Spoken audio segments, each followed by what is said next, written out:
The aesthetics and metaphors in the Mario Bros. Franchise have enticed the young and malleable mind for decades, the main theme of which involves two brothers using stargates or wormholes to track down an ancient race of fire-breathing reptilians. And along the way they ingest powerful hallucinogenic mushrooms or mystical flowers to transform themselves into higher vibrational gods. They can shoot fireballs, grow in size, or fly through the clouds. The gaming world's most iconic pair of characters, thus resonating Gemini, are the brothers Mario. When not eating magic mushrooms that enhance the Italian plumbing pair's abilities, they are frequently shown traversing stargates. The pop culture symbolic doorway of cosmic consciousness. John Leguizamo plays Luigi Mario and Bob Hoskins Mario in the 1993 Super Mario Bros., where they travel through the Stargate to the alternate dimension Manhattan, owned by the Double K King Koopa, actor Dennis Hopper.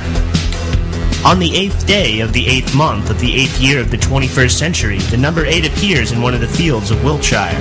The number 8 is a very meaningful number to the Chinese, who also held the inauguration of the Olympics on this sacred date. The sheer scale of this formation is a marvel to behold. Many people were walking amongst circles in awe and wonder. The particle accelerator at CERN, which may reveal the actual makings of existence, heavily resonates with octagonal geometry, as well as the Freedom Tower, Mount Everest or K2, the Giza Pyramids, and of course the World Trade Center complex before it was destroyed. These gates or stargates even contain the number 8 within their pronunciation, thus adding to the significance. Michael Jai White is our Luciferian lieutenant in the film Spawn. Thanks to YouTuber CarlTong23, I've discovered that Mr. White also stars in The Dark Knight, where the Joker, Heath Ledger, aka the Clown, kills Michael Jai White's character Gamble, whereas in the movie Spawn, Michael Jai White kills our Luigi, John Leguizamo, the Clown. It seems the synchronicity of the Clown returning the favor has some very interesting correlations. Eddie Murphy's career contains a plethora of synchronicities. We begin with this small clip from The Adventures of Pluto Nash, where he aligns with the Magic 8-Ball wearing a B. Mario hexagon suit. Towards the end of the film, Spawn decapitates the Jester in his demonic form, known only as the Violator.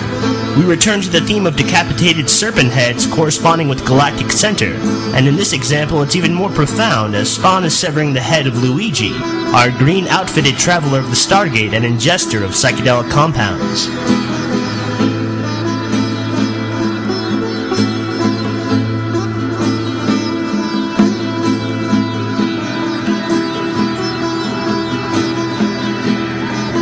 In Mulan, Eddie has become the embodiment of alignment with Cosmic Center by taking the shape of Mushu, the dragon.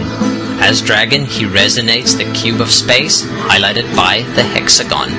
Mushu picks up the decapitated head of the stone dragon, resonating both the cube of space and the divine cuboid stones, with added disembodied head as galactic center flavor.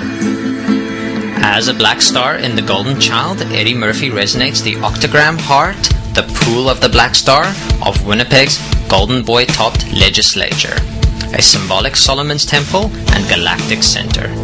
During the opening celebration of the Beijing Olympics, the Chinese put on a dazzling spectacle where they symbolically played out their goal for a moon landing in the year 2028. They did this by dancing on a gigantic sphere at the center of a massive eye-shaped complex. The East has always been strongly pulled towards the concept of polarity, honor, and destiny. They also commonly use dragons and feathered serpents in their parades to honor the creator gods, and to propel and remind humanity of whence they came from and where they are headed.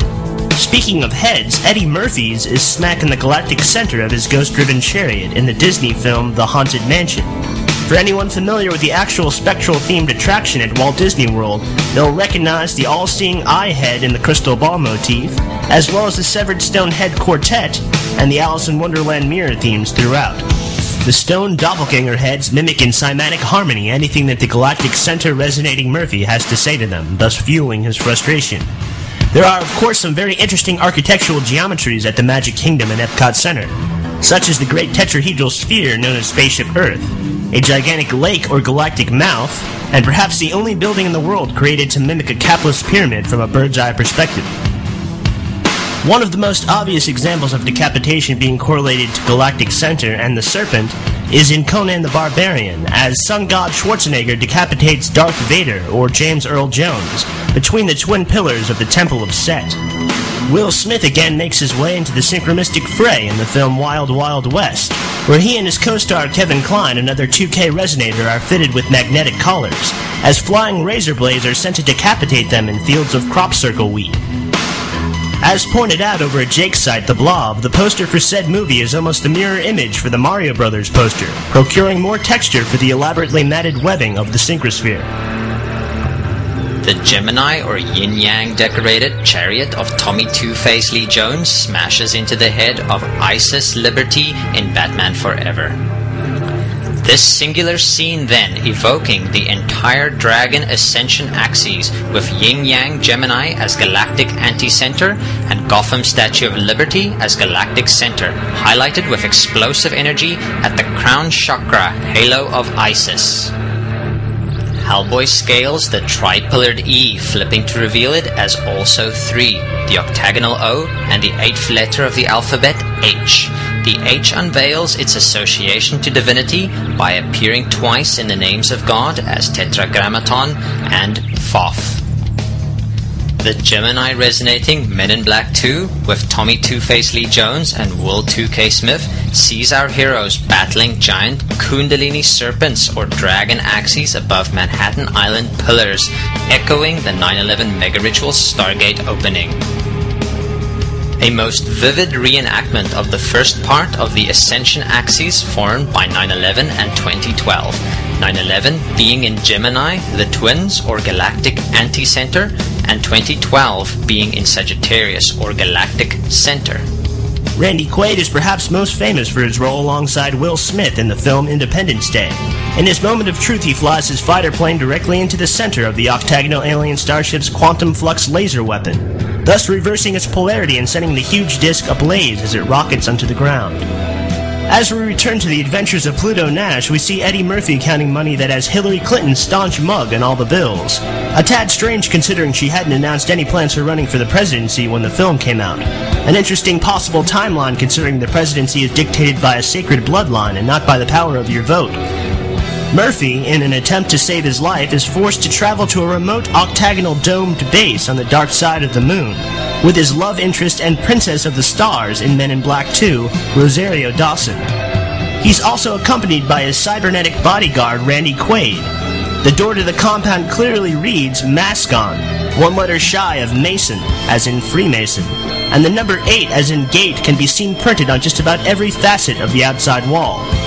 Murphy just recently played an alien in the film Meet Dave, where he smashes head first next to the Eternal Flame, the Statue of Liberty. In 1983's Trading Places, Eddie Murphy, the Black Star or Dragon Axis, and Dan Aykroyd exit a classic taxi chariot of the gods at the plaza of the Twin Pillars or Gemini Galactic Anti-Center. They enter the World Trade Center pyramids only to interact with the Great Circle Dot Stargate of Time, or Clockface, its arms highlighting 9/11. Dan Aykroyd and Sigourney Weaver, as seen in Ghostbusters, also strongly resonate with the Tower Gate or Portal of Cosmic Consciousness, the Twin Pyramids, and the ancient alien astronauts, with his role in Coneheads and her role in the classic Giger-inspired Aliens. Aykroyd is also an avid UFO researcher and is notorious for speaking openly about his opinion that we are not alone in the universe. As lightning strikes the tower and the twin dog guardians jump through the interdimensional portal, a pyramid is clearly seen before Gozer manifests into her female form. The Ghostbusters, of which Aykroyd specifically wrote in a part for Eddie Murphy and was declined, cross the streams of their particle weapons to close the gate once and for all. In a similar turn of events, the evil reptilian Emperor Bowser has his gateway to the center of the galaxy closed by the twin-resonating Mario Brothers, and the universe is destroyed and reborn again, even more glorious and full of light than it ever had been before. In the sequel to Ghostbusters, the gang animates the Statue of Liberty, igniting her once dormant flame, and takes her for a stroll through the waters of the Aquarius-resonating Atlantic, using her energy to manifest a beacon of hope to the populace of the Tracing Board Mound, the people of New York City.